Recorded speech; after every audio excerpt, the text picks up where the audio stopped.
The first time I ever heard our podcast guest speak, I was captivated and moved by her story. She's always left me feeling inspired to own the messy parts of my story. Mary Marantz is a Yale Law School graduate and the first in her immediate family to go to college. She's the best-selling author of the book Dirt, where she talked all about growing up in a trailer in the rural West Virginia, going from that to Yale Law School, to meeting the love of her life and her husband, Justin, to running a successful wedding business, to where she is now today, an author and a speaker, where her podcast, The Mary Moran Show, has been debuted as iTunes Top 200 list, and her work has been featured from places like CNN, Hallmark Home and Family, Southern Living, and beyond.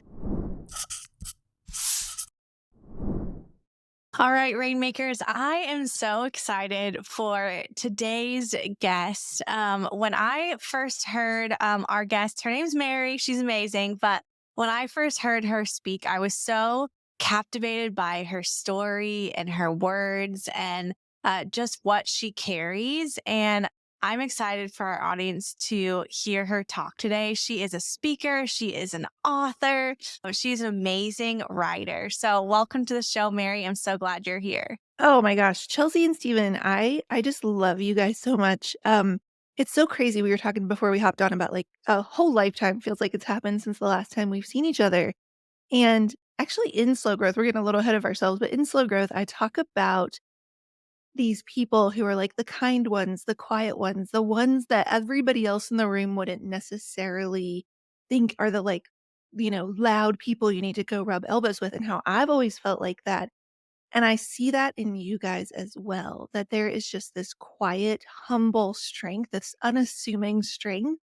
And like most people who aren't paying attention in the room have no idea who they're in the presence of and the like vast knowledge that they're in the presence of. And I just think that speaks volumes about your character, that you do so willingly give it away, but you do not feel this need to have like a look at me kind of mentality. So I've adored you for years, and the chance to get to sit down with you today is a gift. So I'm excited. Thank Thank you. you, Mary. It's been fun. And I remember the last time I was connecting, I think it was more with Justin at the last event we were at together. So for anyone listening, we kind of both, I would say, were cut from the same cloth in the wedding world. Okay. So we both, Mary and us, came from the wedding world and have both kind of reinvented ourselves over the years and gone into new territory. But I remember just sitting with Justin at one of those events and just he's such like me and Chelsea are very much similar, like similarly wired, where she is like kind of the voice of the brand, and I'm more the nerd behind the scenes, right? And Justin is very much like that. He's like techie and he doesn't. So me and him were just geeking out on who knows what. And I was having a blast with him at this event. So yeah, fun to hang with you, Mary. But I think why I'm so excited to bring you over to the Rainmaker world is because you are really just like this treasure trove of gold. And like Chelsea Mhm. said, anytime we listen to a book or hear you speak, it is kind of it's almost mesmerizing Mhm. because the way you have with words to really transform people and to have breakthrough. And so that's where we want to go today. And Mary's written a handful of books. We're going to talk about some of those today. But I believe no matter where you're at in your entrepreneurship journey, there's something for you today. There's some deeper topics we're going to be getting into. And these are the things that people don't like to talk about sometimes, but they're the important things. Me and Chelsea are really big into who you become in the valley is kind of what prepares you for the mountaintop, right? Mm. And entrepreneurship, life, it's not even marriage, right? It's not a straight line up to success. It takes time. So, Mary, when you think about your journey, I would love to talk a little bit about maybe that first valley when you first experienced kind of the pushback of like, here's where I think I'm going. But then there was something that came in the way, a wall that came up. We talk a lot in Rainmakers about overcoming walls. So bring us back Mhm. to that moment. What's coming to mind for you? Wow, I love that question. Whoa, okay. So I think to kind of put a little bit of context, I'm going to give you like the elevator pitch version of sort of the timeline of our business and where I am now. So grew up in a single wide trailer in very rural West Virginia on the top of a mountain. Dad's a logger, mom cleaned houses. First in my family to go to college, end up at Yale for law school, the number one law school in the country, graduate, decide to turn down six-figure law firm offers in London and New York, start a photography business with Justin, as I always say, without a penny to our name or a clue what we were doing. Just a dream in our hearts of a life worth chasing, right? And we built that business, began building that business from the ground up, had very, very big, lofty ambitions for what it needed to be. Because if I was not going to become a lawyer after, it's a very expensive way to become a wedding photographer, a Yale Law degree. And Justin had gone to RIT, which is the number one advertising photography school. They very much at the time looked down on wedding photography. So if we were going to do it, it needed to be big. And then just to kind of finish out that picture, we built that business since 2006, eventually added in education and courses online. And then in 2019, I sent out my book proposal and signed a 5-book deal. And now I'm writing books. So that's the kind of like zoomed out timeline. So like now we get to kind of like zoom in on that first valley. And the first thing that came to mind when you said that, like the first picture that just flashed through my head is there's this amazing video clip everybody should Google of Ira Glass from This American Life, I think is what it's called, talking about the gap. And like when you first start, you have this aesthetic and you have this taste and you have this vision in your head of what it could be. And you begin the work and what you're creating, the results you're getting do not match up to what you think it could be, what you know it could be. And this gap is where most people quit. And there is a certain like taste for longevity, a certain tolerance for grit, a certain tolerance for resilience that requires us to hang out in this place where what we're creating, the results we're getting, do not match up to what is possible. And in that time, you're being built. You're being built for when those results do start happening. So that's my pictures. When we first started, we knew the work we wanted to create. We wanted this very Vanity Fair Vogue sort of look. We wanted to book the big $10,000 weddings, and we were, not doing either of those things. We were not creating work that was super magazine worthy, and we were not booking those weddings, but we knew where we were headed. That's powerful. I mean, growing up, you give us the 2 sentence like story, but there's so much in there too. I mean, do you feel like that grit was really learned in your childhood growing? I mean, getting from the trailer park to Yale, like that is not a normal trajectory sometimes, right? So where did that grit come from? Well, I don't know if you guys ever show video, but I'll go ahead and hold this up. This is the cover of Dirt, and that photo on the cover is the actual trailer I grew up in. Justin actually took it the first time I took him home to meet my family. And there's multiple answers to that. I think in part it's growing up in Appalachia. I think that's sort of I say there's this indomitable spirit that grows wild in the mountains there. I think it's 100% in my DNA, passed down from my grandma Goldie to my dad and also my mom and then me. Um, the separate tracks there. But I think from both of my parents, I inherited their grit and I watched them work their tails off my entire life. But I will say that, like, I think that, like, if you think about, the strain mutating, as it will, if we'll just continue with that analogy. I think the difference for me was I watched them work their tails off at the same thing. And one of the things my dad would always say to me is, "This is the way it is. This is the way it was. This is the way it always will be." And he had this very limited belief.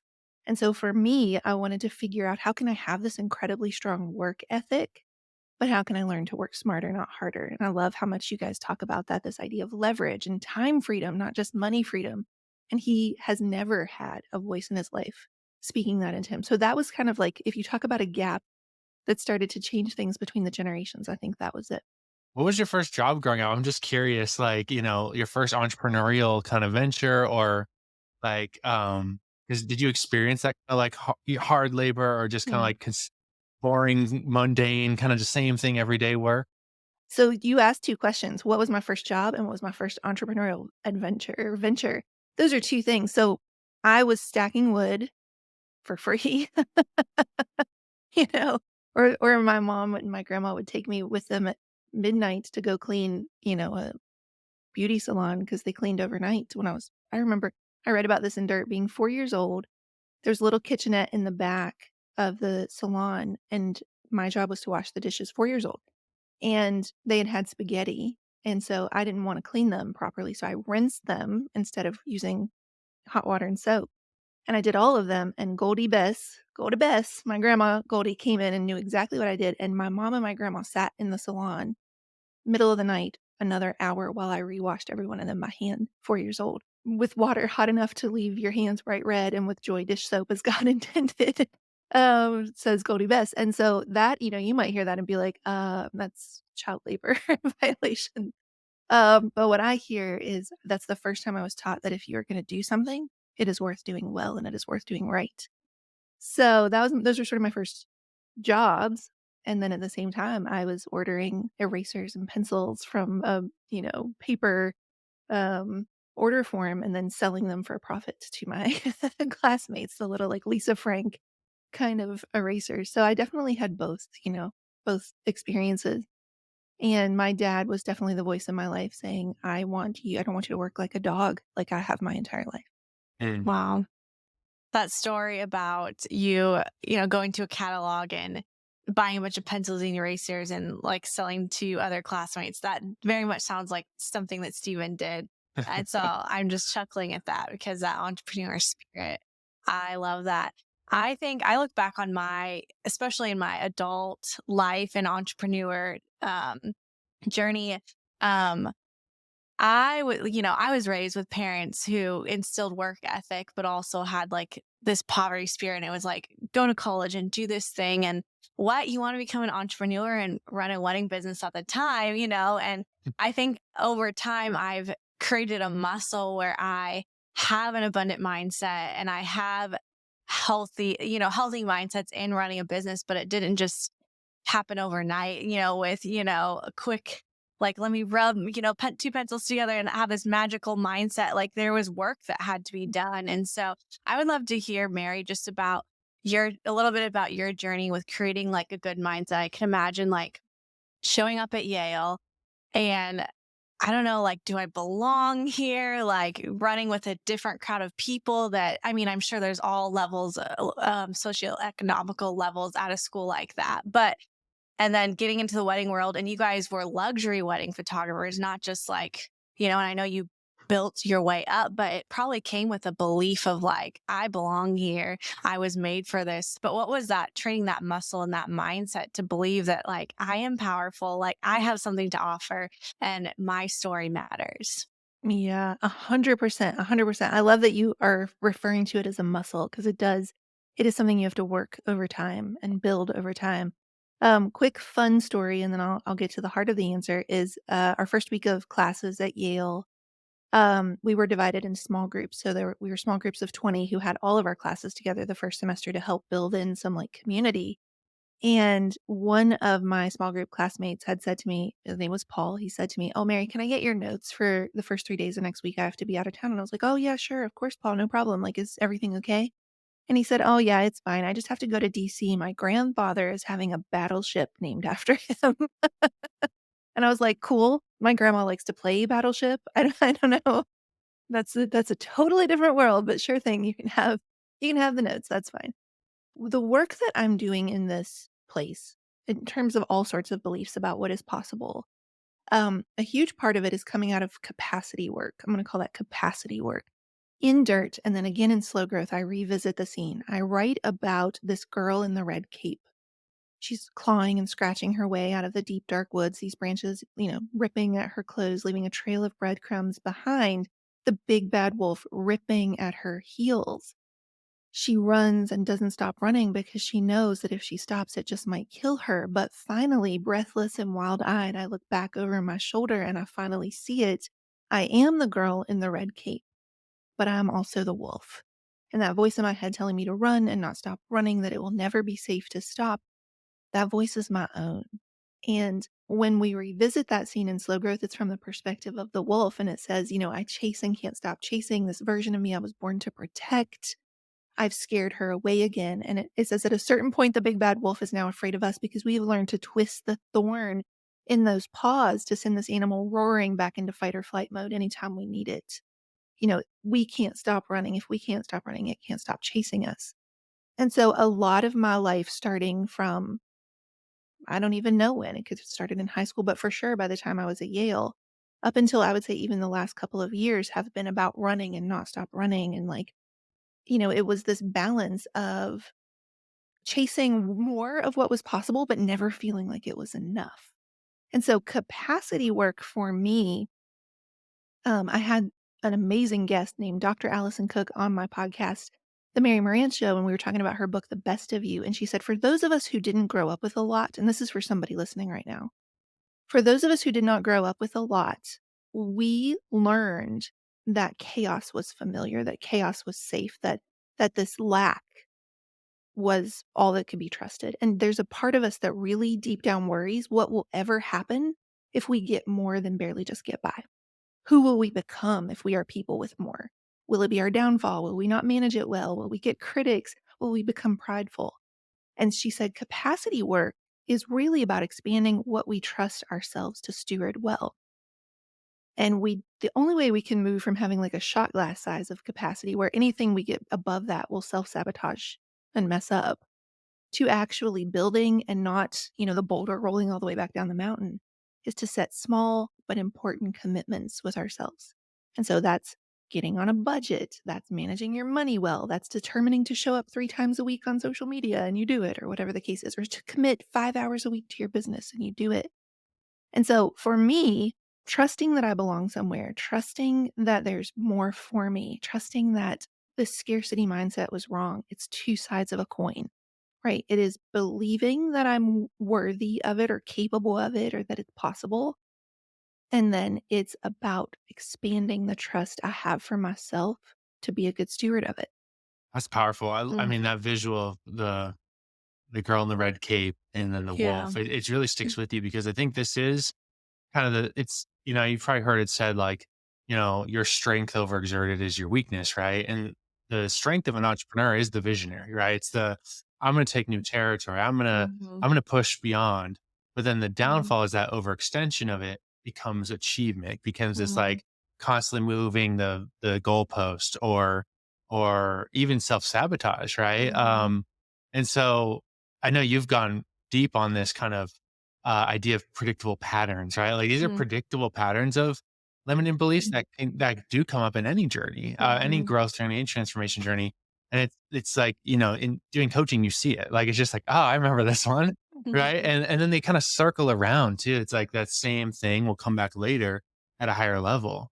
So in your life, what has been some breakthrough in that? In like, I guess just being aware of kind of self-awareness in it, but also are there any tools or strategies like you did just mention one of breaking it down to micro things, or any tools or strategies that really help get past these predictable patterns, right? These limiting beliefs. Yeah. Well, I think the first thing that we start with is this understanding that the scripts fear uses on all of us are really pretty boring. They're really pretty copy and paste. Like fear has like 10 good scripts and it just uses it over and over on all of us. And when I think about like people in the Rainmaker community in particular, I think they're going to resonate with a lot of these. So if I were to say, it's all been done, it's all been done better, it's all been done by people, somebody the world actually cares about and wants to hear from. I can't start until it's perfect. I can't start until I know every step in the blueprint. What if I start and I'm not consistent with it? What if I start and I don't have the bandwidth? What if I start and the critics come? What if they say, who does she think she is? What if I start and I start to feel like an imposter? What if I start and I get a little bit and then I mess it up?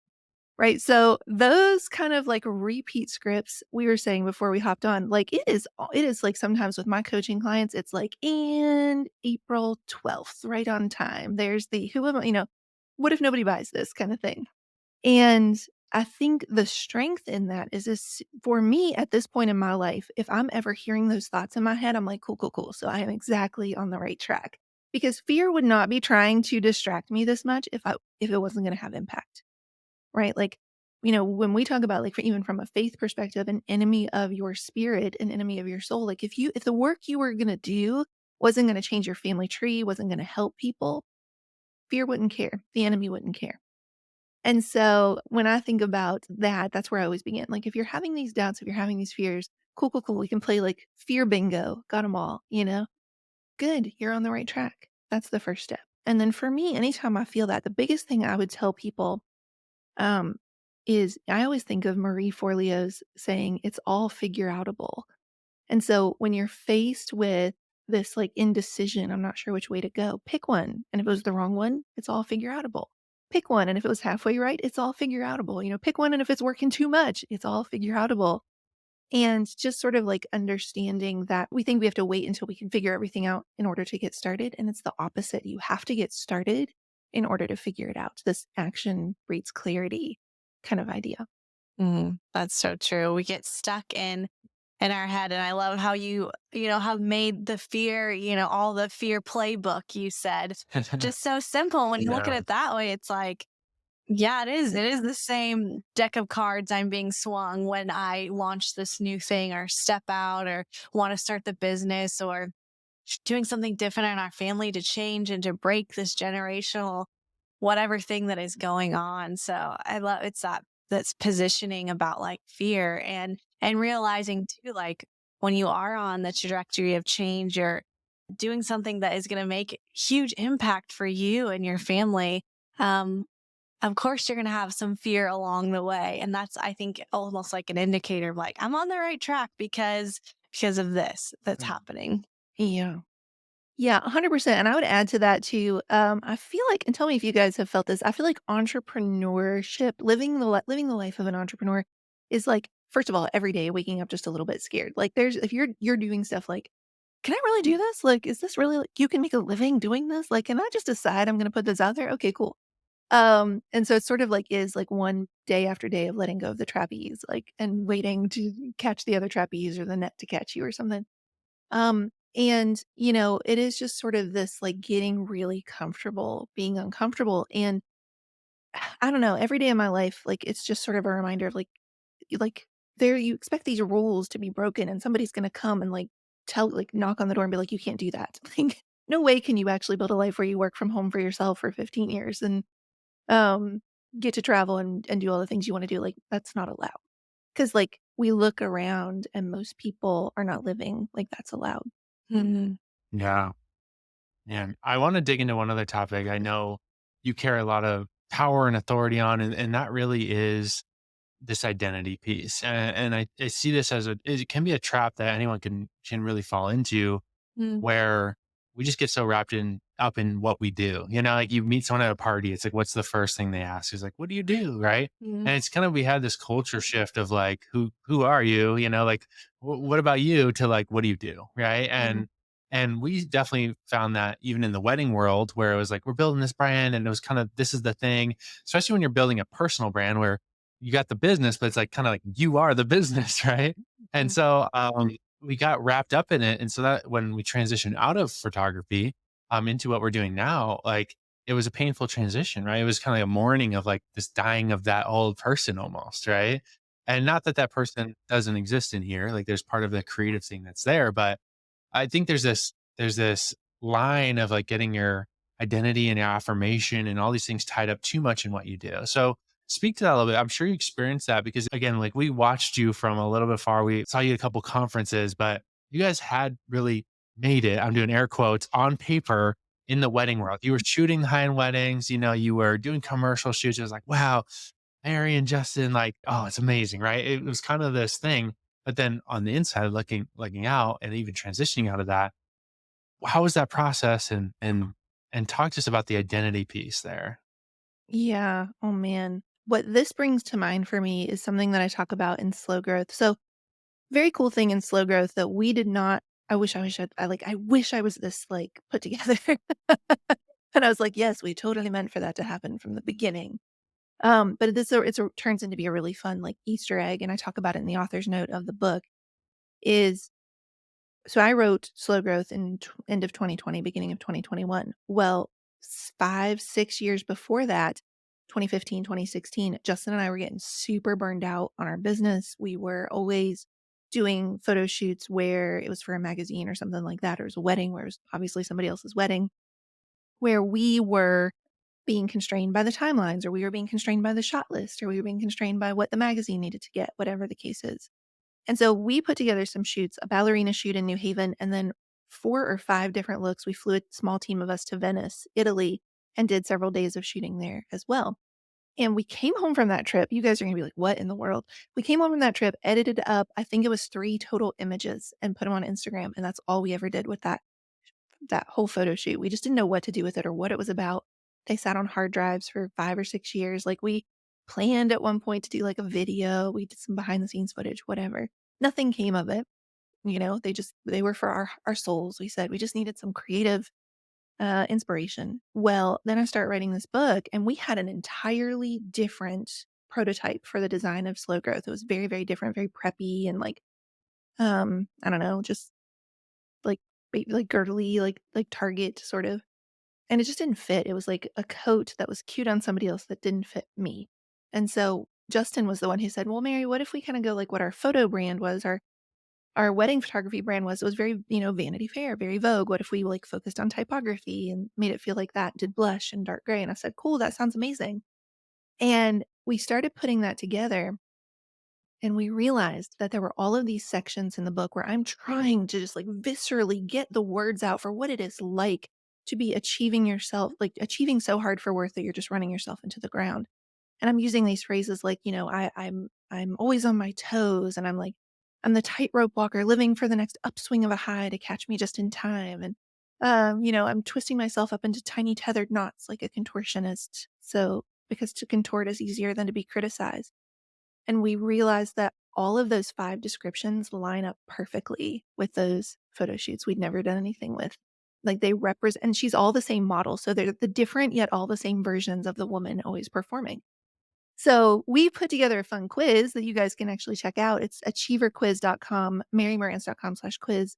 It's like 2 minutes, and it will tell you which of the achiever types you are, if you're always on your toes or hiding in plain sight or what have you. And the reason I started telling this whole story is that the illusionist in the distance is one of them, and she cannot start until she's perfect. But in Slow Growth, I talk about, there's this version of you up in the distance that you're chasing. And just when you get close enough, she splinters and divides. And now there are 10 different perfect outcomes of what you think you have to do in order to be successful. And she's always up on these mountaintop moments, hair billowing, robes billowing, pristine air, angelic, as you claw and scratch your way up the rocky ledge to try to catch up to her. And you call out to her and say, wait for me to catch up. I want to be where you are." And she turns, looks you in your eyes, which are these dimly lit mirror reflections of your own, smiles a sweet, superior smile, and then goes on without you. And it says, the heartbreak of being left by someone, but there's nothing more heartbreaking than when you lose yourself. And in that moment when I was writing that part of the book, I had this like punch in the guts, takes the wind right out of you moment where I realized my entire adult life, I've been doing that to little Mary. While future Mary was leaving me behind, I was doing everything I could to shake her off because she wasn't good enough for me. So I think identity is kind of taking all these different parts of us we had to become in order to survive, all these different parts of us we had to become in order to step into things on the other side of fear, and all the people we are becoming that we're so proud of that we're not even there yet. And we need to bring all of those people back into just one of us. We can be all of those things, where we were, where we are, and where we're going. So that was a very long answer, but that's how I feel about identity. It's like we have to stop chasing the someday version, and we have to realize she's here. Mhm. Wow. Yes. Worth it. Yeah. It was totally worth Yeah. everything. When I started, I said, "You will be captivated by everything Mary says." And I feel that way when I hear you speak and read Yeah. your books, and anything you post is just like, oh, there's such intention. And I love that you are living out like some of those beautiful gifts that you have. It's such a gift to the world. Mm.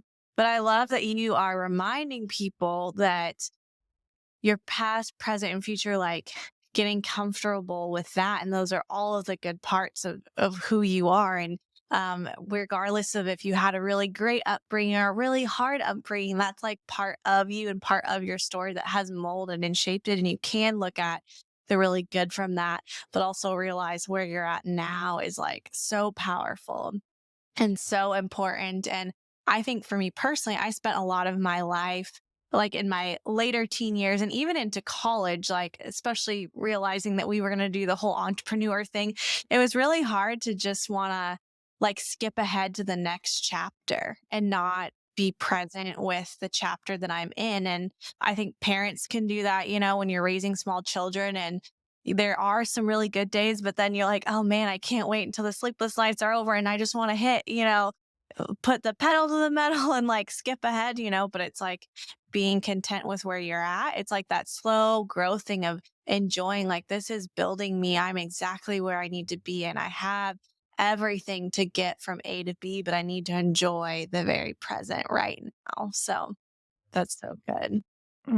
Yes. That's so good. I love that, and something that I think, like, your audience in particular really needs to pull out of what you've just said, because I 100% agree with that, is we get in such a rush and we wish we were, like, hitting the different, people wanna be in the Benjamin Club, and then they wanna be in the, 2 Comma Club. They want all of the plaques. And the thing that's actually true about probably every single one of us listening is that if tomorrow it was handed to us, even though it sounds like, "Ooh, that would be really nice if, like, I could snap my fingers and it would all be there." I think most people who are wired to be entrepreneurs are also wired to know it wouldn't actually feel the way we want it to feel, because we set out to do this to prove to ourselves we could build it with our own 2 hands. And so to just have something happen or to just have it handed to us, it would take a lot of the sweetness out of what we've built.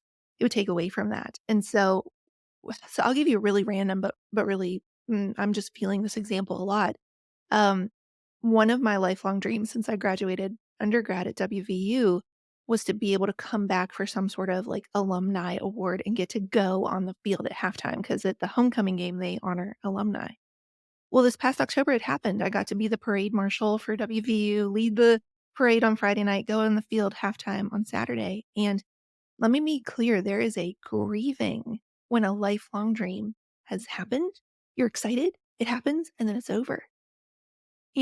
I'm like, "Oh, I bet they're not gonna let me come back next year and stand on the field," right? I think anybody who's gotten married understands this tension. You're so counting down the days to the wedding, and then it's over, and there's, like, a certain kind of, like, blues afterwards. You have, like, the post-wedding blues. So don't get in such a rush. Like, Gretchen Rubin talks about in The Happiness Project that most of the happiness comes in the anticipation of things, and we forget that. That's so powerful. We give a lot of gardening analogies in Rainmakers. We're talking about gardening a lot because there's Mhm, so much I feel like truth in just watching nature, right? And I love this concept of slow growth produces strong roots, and that, to really build something beyond you, it's not mhm, an overnight thing. And like you said, like it could just be handed to you overnight, but then it's not gonna be as strong as if you took the time to mhm, really dig the holes, go deep, nurture, and go through the process, go through the storms. I mean, you could look at nature probably, and, trees that go through storms probably are stronger than trees that don't, right?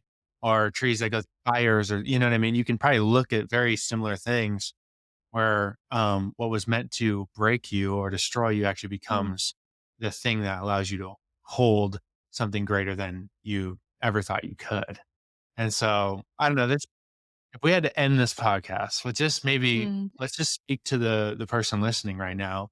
That's what I'm really sensing is that, this message is for you. The things you have been through mhm, are not, they didn't happen to you, they happened for you, and, who you're becoming is so powerful. Mary, what would you say to someone, if you had to speak to Mary a few years ago who, you were on the cusp of this revelation, you're living it, but you hadn't really put the bow on it, right? Yeah.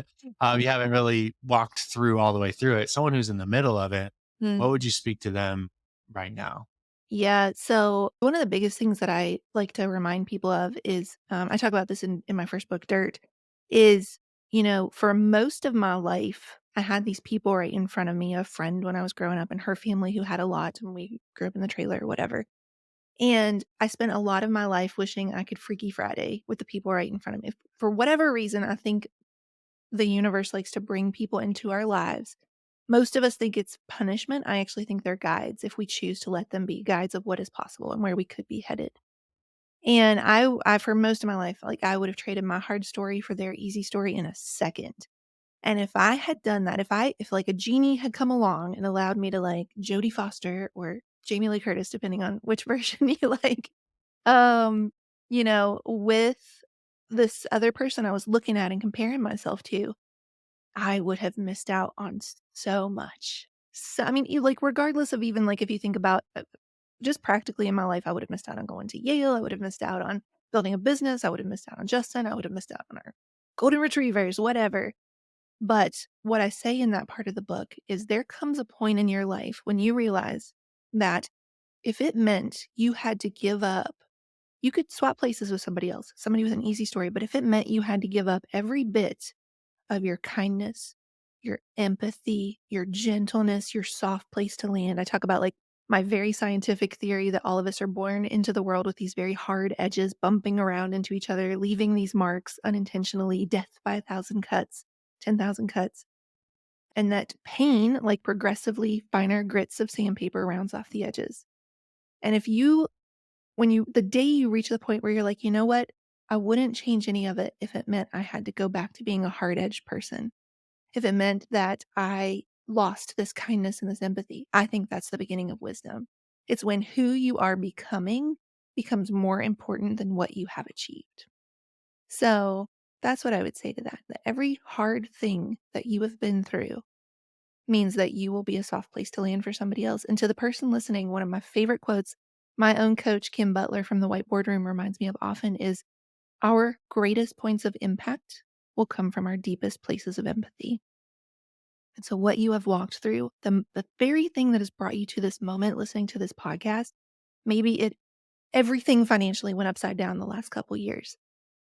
Who you become in this moment is going to influence the generosity and the giving back you do when you do have more than enough. Trust that kindness and that empathy are part of you having that capacity to steward it well. Wow. So good. Those are amazing parting words for our listeners, Mary. If our listeners want to get in touch with you, read any of your incredible books, or catch your own podcast, where can people connect with you? Yeah, so marymarantz.com, MaryMarantz.com is sort of the central hub. You can find the podcast, you can find the books, the blog with all the show notes, all of those things. And you can find the quiz. Go take the quiz. I think that's the fun part. Achieverquiz.com or marymarantz.com/quiz. And then once you find out your answer, I genuinely love hearing what you get because we have sort of a running tally of what the most to least popular answers are. Come DM me on Instagram. I answer them myself at Mary Marantz.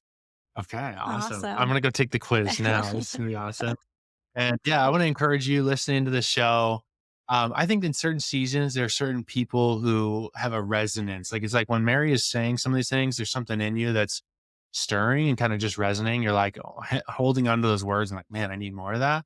If that's you, go get these books. Like go get Mhm. them on Audible, get the physical book, like whatever it works to fit it in and let Mary just speak more into your life in this Mhm. season. It is going to transform you and for the better. So thank you, Mary, for being here. Awesome having you and bringing you over to the Rainmaker world. We're Yeah. so glad to have you. Thank you for listening to the show. We'll see you on the next episode. Thank you for listening to another episode of the Rainmaker Family Show.